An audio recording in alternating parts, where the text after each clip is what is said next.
अंबड़ नगरपालिका चुनाव के दौरान मतदान शांतिपूर्ण चल रहा था, तभी प्रभाग क्रमांक 2 में बीजेपी और महाविकास आघाड़ी के कार्यकर्ताओं के बीच धक्का मुक्की हो गई। पुलिस ने दोनों पक्षों को बाहर कर स्थिति नियंत्रण में की। शिवप्रसाद चांगले ने बीजेपी विधायक नारायण कुचे पर दबाव बनाने और पुलिस के दुरुपयोग का आरोप लगाया है। उन्होंने चुनाव आयोग से शिकायत करने की बात कही है। बघा, धनशक्ती विरुद्ध जनशक्तीची ही जी लढाई होती, सर्वप्रथम मी अंबड शहरातल्या प्रत्येक नागरिकांचा आभार व्यक्त करू इच्छितो की ह्या धनशक्तीच्या जोरावर मास्तावलेल्या पुढाऱ्यांच्या, सत्ताच्या जीवावर मस्ती आलेल्या पुढाऱ्यांच्या विरोधात अंबड शहराचे नागरिक आज एकवटले। नागरिकांनी एकवटून मतदान केलं आणि ती पायाखालची वाळू घसरल्यानंतर म्हणजे प्रभाग क्रमांक 9 मध्ये आमचे राष्ट्रवादी काँग्रेस पक्षाचे शरदचंद्र पवार गटाचे उमेदवार यांना पोलिसांच्या हाताने मारहाण करण्याचा प्रकार या सत्ताधारी पदाधिकाऱ्यांनी, आमदारांनी त्या सगळ्यांनी केला। त्याच्यानंतर इथे सुद्धा पोलिसांना पुढे करून पोलिसांचा बळाचा गैरवापर करत माझ्यासोबत सुद्धा धक्काबुक्की करण्यात आली।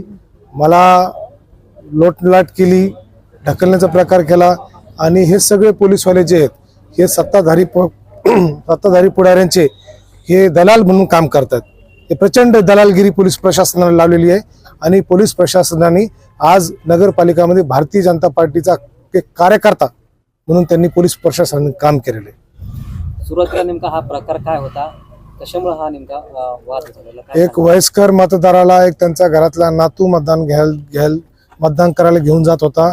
भारतीय जनता पार्टीच्या उमेदवारांनी त्यांच्या नातूला घाण शिव्या दिल्या। शिव्या दिल्यानंतर आम्ही त्याला म्हटलं, शिव्या द्यायचा तुला अधिकार नाही, शिव्या द्यायचा काय संबंध? त्याच्यानंतर पोलीस प्रशासन आमच्या अंगावर धावून आली आणि पोलीस प्रशासनाने आम्हाला लोटलाट केली। पोलीस प्रशासन म्हणण्यापेक्षा घोडके पीआय जे आहेत, घोडके पीआयने लोटलाट केली आणि हे सगळे सत्ताधारी पदाधिकाऱ्यांची हे दलाल आहेत। अंबड शहरामध्ये हप्तेखोरी वसुली करणारे हे लोक आहेत। तुमचा काही वैयक्तिक वाद आहे का त्यांच्यासोबत? नाही, माझा मुळीच व्यक्तिगत वाद नाही, माझा व्यक्तिगत मुळीच वाद नाहीये। परंतु ज्या प्रकारे त्यांनी आज सगळं त्यांचं चित्र दाखवलं हे अत्यंत भयावह आहे। हे लोकशाहीला मारक नाहीये। हे लोकशाही आज अंबड शहरामध्ये कुठंच जिवंत राहिलेली नाहीये। हे निवडणूक फेअर नव्हतं। हे पूर्णपणे प्रभाग क्रमांक 8च्या बूथ क्रमांक 3 मध्ये गायकवाड नावाचा केंद्र अध्यक्ष होता। ते मी स्वतः माझ्या डोळ्यांनी पाहिलं। एक महिला मतदान करत होती आणि केंद्र अध्यक्षांनी त्या काउंटरच्या वरून हात घालून तिचं बटन दाबलं। प्रभाग क्रमांक 8 मध्ये हे प्रकार घडला। म्हणजे ही तुम्ही तक्रार वगैरे करणार? हो, निश्चित आम्ही निवडणूक आयोगाकडे सगळ्या प्रकारे तक्रार करणार आहोत। आम्ही SP कडे बी जाणार आहोत, राज्य निवडणूक आयोगाकडे बी आम्ही या सगळ्या गोष्टी तक्रार करणार आहोत। अजून एक प्रकार घडला, प्रभाग क्रमांक 1 मध्ये शिंदे नावाचा एक मुलगा होता, तो मतदान करण्यासाठी आला असता त्याच्या नावाचं ऑलरेडी मतदान झालेलं होतं। एक सुशिक्षित तरुण मतदार मतदान करायला आला, त्याच्या नावाचं ऑलरेडी मतदान झालं प्रभाग क्रमांक 1 मध्ये। पुन्हा एकदा आपल्याला सांगतो की जी प्रश्न उत्तरं येतात ही 35 दिवस आधी सबमिट केलेली प्रश्न उत्तरं असतात। केंद्र सरकारने आपला त्या ठिकाणी जो काही अहवाल आहे तो केंद्राला गेलेला आहे।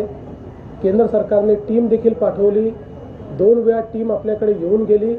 त्या टीमने त्या संदर्भातला अहवाल दाखल केलेला आहे आणि आता आपला अहवाल अंतिम टप्प्यात आहे। मात्र इन्फ्रास्ट्रक्चरचं जे नुकसान झालं त्या संदर्भात केंद्र सरकारने सांगितलं होतं की आमची टीम नंतर येईल, आधी कृषीची टीम येऊन जाईल।